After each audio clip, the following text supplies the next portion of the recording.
So sometimes I react to this subreddit called Fake Disorder Cringe, and it's not a great place. And there was this one particular post that I reacted to in the past where users were claiming that a lot of autistic people online will call anything stimming. They're overusing the word stimming. And I disagree. I think they just don't know what stimming is. And I often see people confuse stimming with tics particularly, and then also even with things like seizures and meltdowns as well. So today I thought I'd do a video about what stimming actually is. I'm gonna list as many different ways in which you could possibly stim. I think I have over 70 here that I'm gonna go through. So if you're considering that you might be autistic or you might be an ADHDer, then this video might be helpful to you. And if you are already diagnosed, you might discover that you have more stims than you thought you did. So what is stimming? Very briefly, stimming is short for self-stimulatory behavior. Stims are things that people might do in order to stimulate any of their senses. Tapping a pen and doodling are very common stims that a lot of people do. Even if you're not autistic, you might relate to this video because we're all humans and we all have nervous systems and we might want to stimulate them a little bit sometimes, and that's valid. But for autistic people, the volume can be turned up and our stimming might be more frequent or more intense. This might be due to the fact that autistic minds prefer to focus their attention resources on one channel of information at a time. This is called being monotropic. I have a video all about that. In a chaotic environment with lots of sights and sounds and smells, for example, a shopping center, we can struggle to split our attention in the way that non-autistic people can, and this can lead to us becoming exhausted or overwhelmed and maybe lead to a meltdown. And so stimming provides reliable, predictable input that we can zone in on, and that makes it easier to zone out all of that other stuff. And that explains why stimming can often help us with concentration and also calm anxiety. Note that in the section where stimming appears in the diagnostic criteria for autism, you only need to hit 2 out of 4 traits. As long as you meet all of the social stuff that appears earlier in the diagnostic criteria, you don't have to stim in order to be autistic. But also you might stim and you might just not realize it, and maybe you don't stim anymore, but maybe you did used to stim as a child. If you'd asked me if I was a fidgety person before I was diagnosed, I would have said no, but I flapped my hands basically constantly as a child. I still flap objects every day when I'm on my own. I also pinch the skin on my neck. People often comment on my videos being like, why is your neck bruised? But when I was quite young at school, people noticed my flapping. I would like flap books as I was reading them and people questioned me on it, and I felt embarrassed and I stopped doing it, and I adopted this kind of very stiff, upright posture. When I was at school, people would always compliment me on my posture, and I just kind of stayed very still and very quiet. So I'm very, very not fidgety when I'm out in public, but that is a kind of survival response. You know, that is not my natural way of being. But stimming isn't something to be ashamed of, and hopefully if, you know, the general public can be more aware of what stimming is, the little autistic people can grow up flapping their books and it'll be fine. Okay, let's talk about different types of stimming. A lot of them come from people who responded to the post that I did over on my community tab asking for what your favorite stims were, and then I also did another one of like stims you wish you didn't do. So the first type of stimming is stims that involve movement. In this category we have my favorite of all time, flapping your hands. As I say, flapped my hands constantly as a child. It's quite, you know, a stereotypical autistic trait, but nobody in my life knew that it was an autism thing and everyone just thought it was cute, you know, when I was like 2 years old. I then kind of graduated as I got older to flapping objects. Like I say, I would flap books as I read them. Now that I'm older, I don't flap books so much, but as I'm reading them, I kind of like flip the pages and like fold them in funny ways as I'm reading them, so I still get to, you know, stim when I'm reading, but just in a more subtle way. As well as hand flapping, you might do some like quite complex full body movement. There is this motion that I used to do that I've definitely seen other autistic people do, where you kind of like lead with your head. I don't know, like I'd be flapping my hands and then I'd kind of do that. I don't know, it feels kind of good. Now instead of flapping my hands, I tend to flap objects. So notebooks are quite a common one, or little thin magazines. Has to be the right thickness, you know. If I'm like watching over edits of these videos, I'll flap a notebook and I'll kind of rock back and forth to help me stay focused on the video and like kind of ignore what's going on in the world around me. I'll also sometimes fold over my finger like that and then just kind of flap those 3 fingers, and I did this as kind of a more subtle stim when I was at primary school. Finger flicking is another really common one, so it's kind of like doing that, and this can be done as a more subtle stim because you can kind of just like do it, you know, in your lap. I also sometimes roll the skin on my thumb with my finger like that, and I can go through all of them kind of rolling over the skin. Finger tapping, like touching your thumb to your fingers is another one as well. A lot of people mentioned doing this online. And you might also like tap your face or just, tap anywhere on your body. As I say, rocking is another one. Swaying, spinning can be a popular one. You can get these things called dizzy discs for autistic children, which looks super fun. I remember going on this school trip to some sort of seaside town, and then we went to this place that had little rides that you could go on, and there was this one that spun you around really, really fast. And I went on that one at the start, and I loved it so much that I spent the whole time we were there, it must have been at least over an hour, just continually lining up and going on this ride again and again and again. And I remember waking up the next morning and still feeling like I was spinning around because I'd gone on it so much, but absolutely loved it. I wasn't interested in trying out any of the other many attractions at this place. Clapping and jumping up and down, particularly if you're excited, can be great stims. Also kind of galloping around. I do this a lot if I'm at home on my own, like kind of gallop around on my toes and like flap an object while I deeply think about what my next video is going to be about and, start going through it all in my head. Yeah, walking on your tiptoes, again, a super, super stereotypical one that I really love. I saw somebody comment once when I mentioned this that maybe it's because, when you walk normally, when your heels touch the ground, you get more of a kind of jolt with each step, if that makes sense. So maybe like walking on your toes is a less sort of jarring sensory experience, if that makes sense. Maybe like kind of stepping quite forcefully kind of, would break your concentration. You might rock back on your heels, or you might do this thing that Cheryl does here.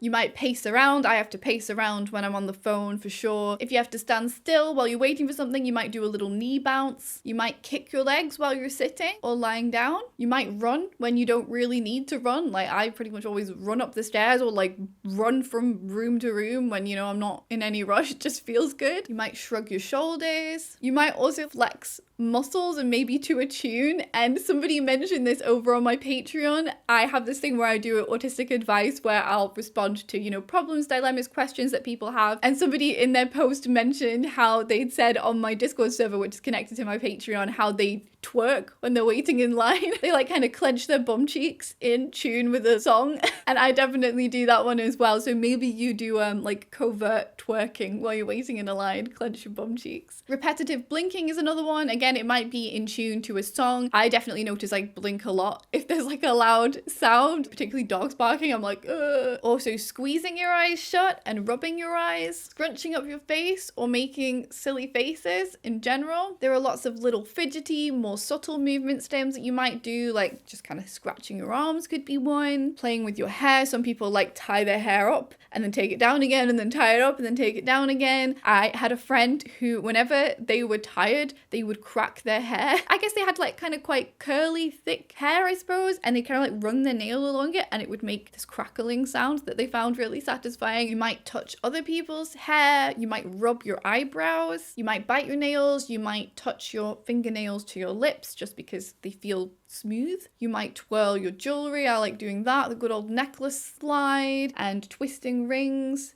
is another one as well. You might play with fidget toys or stress toys. You might like doodling. If I'm on a phone call, I'll either pace around or I usually like to have a piece of paper in front of me and just write things down. I'll literally write down anything. Sometimes I write down what I'm saying.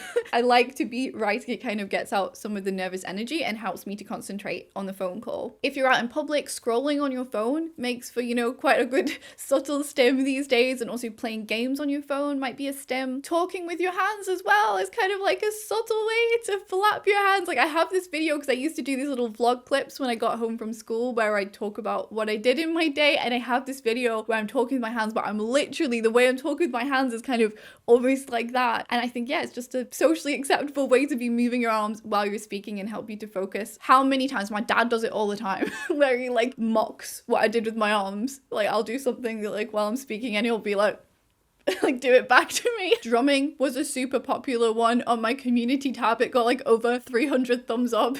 Drumming on stuff is very popular. And this could be, I suppose, just like drumming the table, doing the air drums, using objects to kind of drum on a desk or something. I sometimes play the piano on the desk. I don't play the piano. Crocheting or knitting can be a stim. Again, it can be, a good one that you could do like if you were sitting on public transport or something like that. Sitting on your hands can be a stim. I think I used to do this this at school and then kind of like rock back and forth on my hands and just kind of zone in on that pressure. Rubbing your feet on things can be a stim. Like if you get into bed, you might, rub your feet on the sheets. Also, rubbing your feet together is a thing called cricketing. I think that's really cool. Cricketing is the repetitive rubbing of one foot against the other, says clinical psychologist Laura Kerwin, PhD. The name comes from the actions of crickets, yes, the insect, which make their characteristic chirping sound by rubbing their legs together. Making or doing cricket feet refers to the same physical movement, just for humans. It's a type of motor stereotype, which is a different way of saying stimming, which Dr. Kerman explains is a repetitive rhythmic movement that doesn't seem to have any specific purpose, but is predictable in pattern. And the important thing is, it doesn't seem to have any specific purpose. It does have a specific purpose to the person who's doing it. You might just not know what it is from the outside. Just let us cricket in peace, okay? Wriggling your toes is another one, wriggling them in your shoes. I like pointing my toes as if I'm doing ballet sometimes. So this next category is going to be harmful stims or stims that could be harmful. Trigger warning for mentions of self-harm here. I asked on my community tab for stims that you wish you didn't do. So I think smoking should probably fit into this category. I've read some people in online autistic communities say they smoke constantly throughout the day as a stim. Chewing your lips is another one that can be harmful to varying extents. Some people, will chew them until they bleed. Same with biting your nails again. Some people will bite their nails until they bleed. There does also seem to be a link with trichotillomania. Trichotillomania is where you feel an intense urge to pull out your hair. And this can be hair anywhere on your body, including your eyebrows and eyelashes. This study found elevated autistic traits in people with trichotillomania. Skin picking is another one that can be quite undesirable. I tend to mostly pick the skin on my scalp. That seems to be a very common one. I saw a lot of other people saying that, which was interesting. I mainly do it when I'm tired. And when I'm lying in bed and I start doing it because I'm tired, I can't fall asleep because I get so zoned in on doing it that I can't sleep. So I have to try and stop myself from doing it. But because I'm tired, I want to do it. And it's really frustrating. I've never picked my scalp until it bleeds. My skin is not super sensitive, so I've been okay. But some people,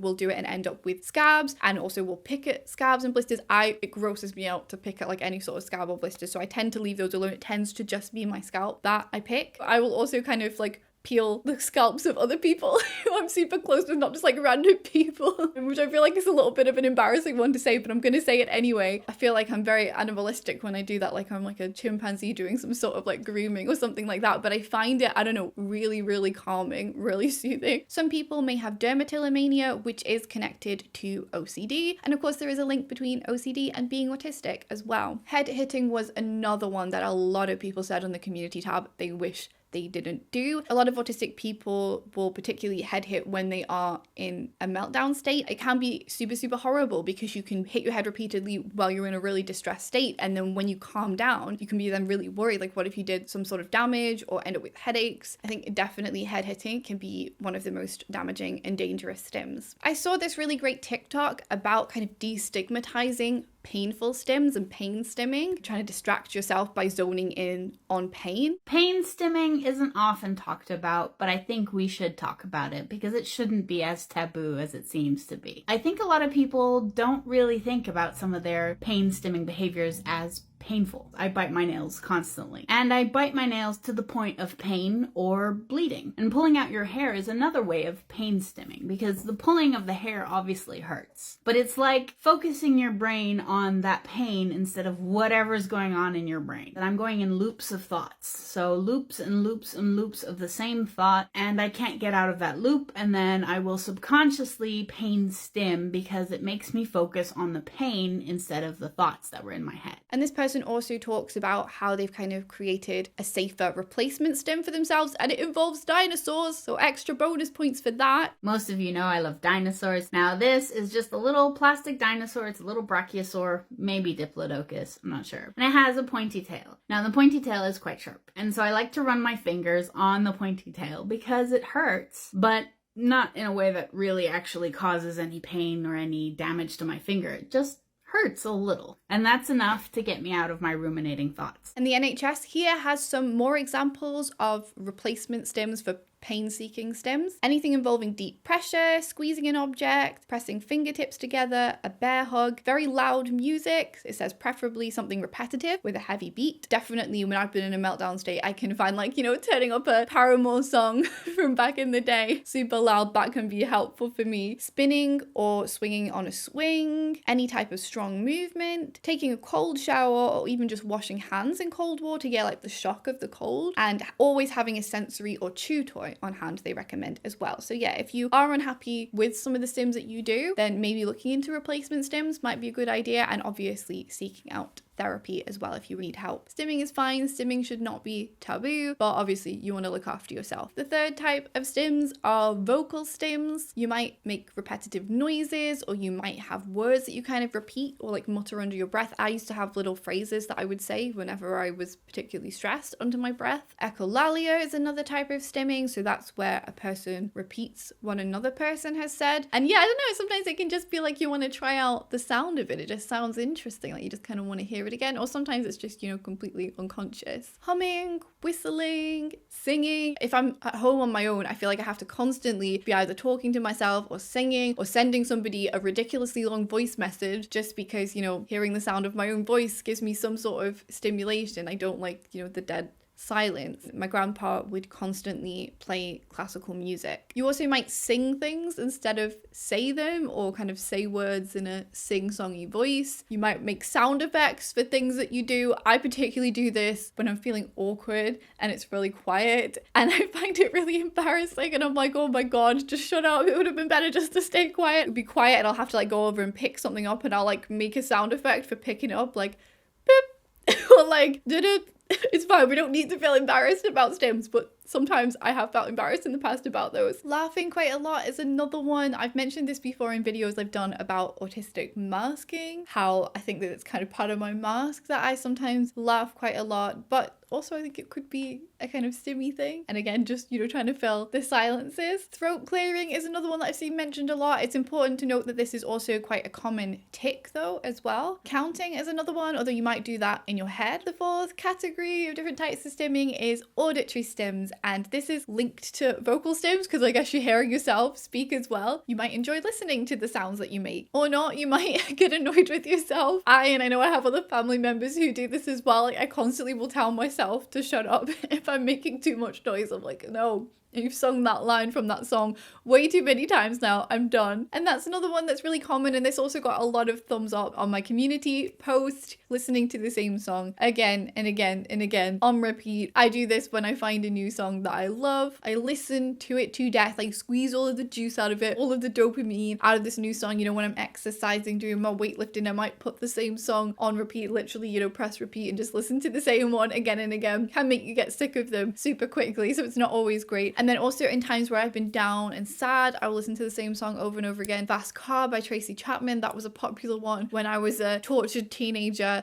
going through an autistic burnout. I would listen to that one again and again. And also Robbers by the 1975, for some reason. That song just makes me so sad. And sometimes I want to feel sad. I think just having music on can create a kind of, constant reliable background noise, particularly if you are listening to the same song again and again. I prefer to be in complete silence when I'm working to concentrate, particularly if I'm writing something. Like if I have lyrics going around in my head, it distracts me. But when I was in college, I used to put in my earphones and I used to listen to music with lyrics. To be honest, I think I would find, instrumental versions probably just as bad, just as distracting. But it was less distracting to have like a rhythmic, repetitive sound, like a song that I knew very well going in the background, than it was to hear like people coughing, people turning pages, people whispering to each other in the library at college if I was trying to get work done. But I have found now that if I use ear defenders to block out sound, that is kind of preferable for me. Listening to soothing sounds can be another one, like cats purring, that's a very popular sound. Rain noises, I really love that. ASMR is a bit of a like tricky one for autistic people. You see a lot of people making like ASMR for autism and stuff like that. I haven't looked at them, but from the poll that I did, it seems like a lot of autistic people are kind of quite picky about what ASMR is acceptable to them. I don't mind people's voices. If I like someone's voice, I think that can be quite good for me. But when they start like tapping the microphone, I don't like that. ASMR and also like scraping sounds. Sometimes I'm like, are these sounds really appealing to people? I don't understand. So I kind of wish sometimes that you could, like have an ASMR that was catered to you. Like, okay, I like these sounds, but not these sounds. Because you can start listening to one and it be relaxing, and then it can just be quite jarring to suddenly have this sound that you hate and it just kind of rips you out of it. So ASMR for some autistic people could be quite stimmy. The fifth category is visual stimming. We can like to look at pretty things. Spinning objects is quite a popular one, like watching spinning objects. Temple Grandin is a quite well-known older autistic woman, and this is a quote from her about visual stimming. So as a child, she would be intensely preoccupied with the movement of the spinning coin or lid. I saw nothing or heard nothing. People around me were transparent and no sound intruded on my fixation. It was as if I were deaf. There's this home video of me like messing around with a bucket in the water, like kind of dragging it through the water in South Africa and like scooping up water and pouring it. This barbecue's going on, braai if you're South African. Everyone's like chatting and whatever, there's lots going on. I'm like 10 years old and I'm just there messing with this bucket, dragging this bucket along the water so I can kind of watch the ripples. And I love being on the beach, even though, there's some sensory downsides to the beach, but like watching waves can be really, really lovely. Watching light glint off water can be really pretty. You'll often find that a lot of autistic people really, love nature. Again, there can be sensory downsides to, being outside, like being muddy and dirty would have been like the worst thing to me ever as a young child. But I think we often do have a connection to or an appreciation for nature. When I was around 5 years old, we moved to South Africa for about 18 months and I really, really loved being there. And I think a lot of it was just because it's a really, really beautiful place, It's a very stimmy place to live. Similar to listening to a song on repeat, you may rewind a film to watch the same bit of a film again and again if you maybe find it, particularly satisfying. And just in general, autistic people can enjoy repetition, can enjoy watching a film again and again. It's just, reliable. We know what to expect. Sparkly, glittery things are a good example of visually stimming. Lava lamps. I had a lava lamp when I was small. I want a lava lamp again. Watching sunsets is another example in nature. Falling leaves. Oh, also from an auditory perspective, crunching leaves as well when you walk on them. That can be very nice. Watching dance as well. Number 6 is oral stimming. So some of the stims that went in the kind of harmful, undesirable section could also go here as well, such as, biting your nails, biting your lips, also biting the inside of your mouth as well. This is one that I do again when I'm super, super tired. I don't know if anyone else feels like they have specific stims that they do whenever they're tired. They like come out of the woodwork. I use my bottom teeth to kind of pinch skin at the front of my mouth. I don't know how to describe it, and I often end up with a little swollen bit at the front there. Usually doesn't get to the point of it bleeding. I know I'm tired if I start doing that. And then just in my sleep, I think I do weird things with my mouth, and sometimes I wake up and something doesn't feel quite right. I know there are also a lot of autistic people who grind their teeth in their sleep. Oh, another one in terms of movement stims, actually, I've just remembered. I do that sometimes, like rub my nails together.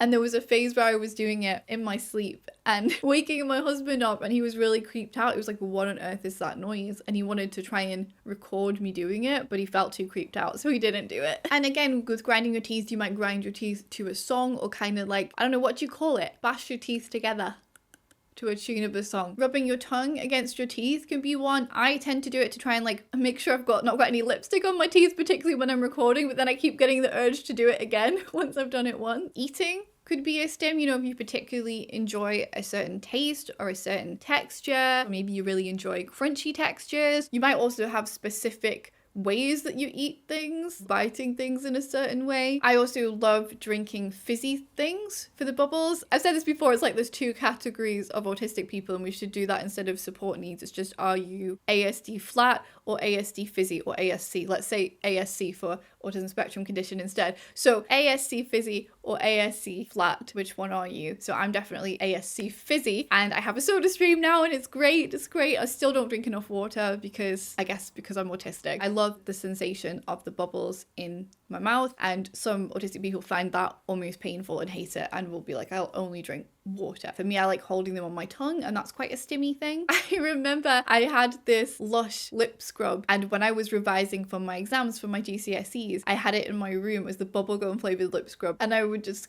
continually rub it on my lips. Like I'd be kind of pacing back and forth, and I kept repeating facts to myself. That was how I revised, which was quite a stimmy way to revise. Didn't realize I was autistic, didn't know what I was doing. I was like, well, this is weird, but it helps me remember stuff, so I'm going to carry on doing it. And then I would like stop every 2 seconds to put more of this lip scrub on my lips. And I got kind of annoyed with myself. I was like, you're going to use up the whole thing and you need to concentrate on learning. And I kept getting distracted by putting this lip scrub on and licking it off because it tastes really good, that one. It kind of tastes like how Snow Fairy, if you know Snow Fairy from Lush, how that smells. You can eat them, you can lick them off, it's fine. So may I recommend a Lush lip scrub?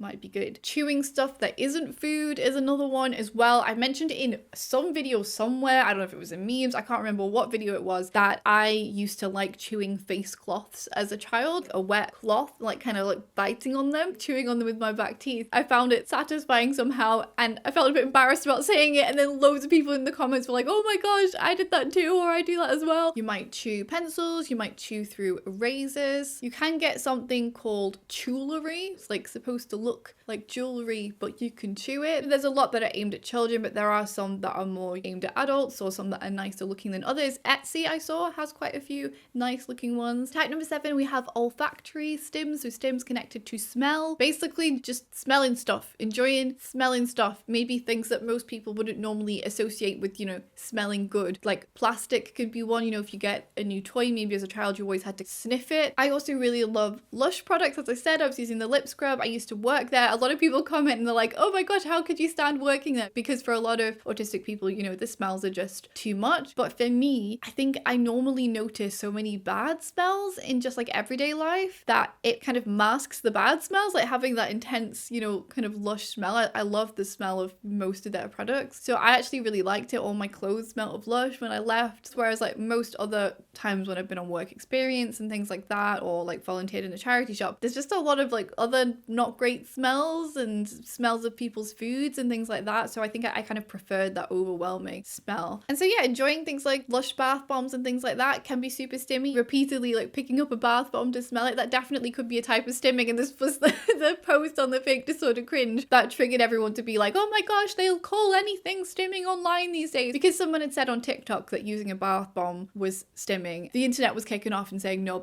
that's not what stimming is. And that basically describing a tick. No, stims are involuntary movements that these people do, you know, weird movements, and that's it. That's all it can be. Whereas using a bath bomb, as I went through in that video, can be super stimmy. You know, you can sit there and become mesmerized by watching all of the colors in the water, running your hands through it and making the different patterns, smelling it repeatedly, and the little crackle sound that they make. I usually pick them up and listen to bath bombs. Absolutely, using bath bombs can be a super stimmy experience. There you go. If you need a stimming recommendation, maybe get yourself a bath bomb. And the 8th type of stim is stims connected to touch. Hugs can be good. Like, you know, don't go around just hugging random autistic people. Same goes for any of these, you know, it'll be very subjective. Ask people what they prefer. Don't make assumptions. But, you know, some autistic people do like hugs. I quite like a hug. Particularly firm pressure can be quite good for autistic people. We can also enjoy weighted blankets as well. Lewis got me one. It really does help me to fall asleep. I love wearing quite soft clothing. I'm currently wearing pajama pants with unicorns on them. There you are. Can you see? I wear pajamas most of the time if I can. I love the pajamas from Chelsea Piers. They're super soft. From a sensory perspective, wearing soft clothing can be really nice, but then also I like stroking soft fabric. I really remember this time a few months before I started looking into the fact that I might be autistic, just thinking to myself, I'm so anxious. Like I constantly have to be doing something to comfort myself, like stroking fabric. And I was like, that's strange. Like, why am I so anxious? I remember having that thought. And yeah, like a lot of autistic people love squishmallows, cuddling, soft toys can be really soothing. And again, with the pinching my neck, I feel like this stim kind of almost falls in this category, even though, you know, it is a movement. My neck is like warm and the skin is quite nice and soft. I think it is kind of a touch thing. When I was a baby, I used to pinch my mum's neck while I drank a bottle from when I was really small, and then as I got older, couldn't pinch my mum's neck anymore, so I pinch my own neck now. Another one that I saw online was running your fingers over the button of a TV remote, and sitting on your hands is another one as well. I can remember doing that at school and kind of like rocking back and forth and just zoning in on the pressure on my hands. And sex is another one that falls into this category as well, trying not to get demonetized by YouTube for mentioning it, but also, you know, pleasing oneself as well. that could also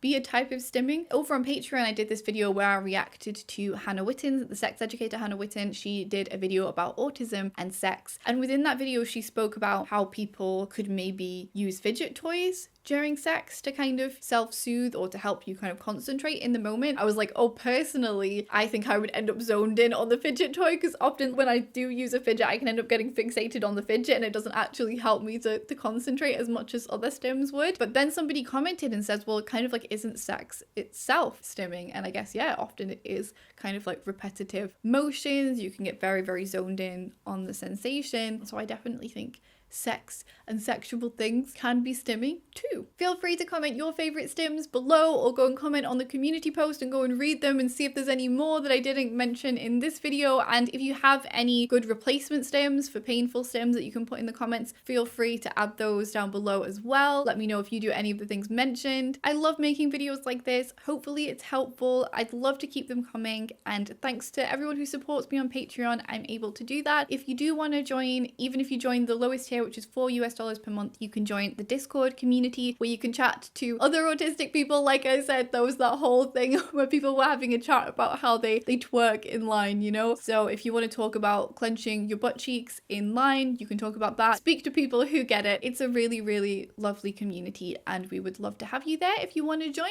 And there's also exclusive content on there as well, and lots of exciting stuff to come. I've done a couple of book reviews over there, and the most recent one was me reviewing Ellie Middleton's book Unmasking. And I also have a podcast where I chat to my neurotypical husband and we kind of compare things like our school experience. That's on the second tier and up, which you might enjoy. I spoke a bit about monotropism in this video. If you want to watch my full video about the theory of monotropism, it's my favorite theory of, you know, what autism is. And the idea came from autistic scholars as well. So I'll leave that one linked on screen if you want to check that one out. It might be helpful if you're trying to, you know, understand what autism is a little bit more and trying to explain it to family members as well. If you like kind of more social commentary sort of stuff, I did a video recently talking about the comedian Matt Rife and some of the things he's had to say about autism. I wanted to kind of have a discussion about whether it's punching down when comedians who are not disabled talk about disability. I'd love to know your thoughts on that one too. Thank you so much for watching, and I'll see you in my next video very soon. Bye.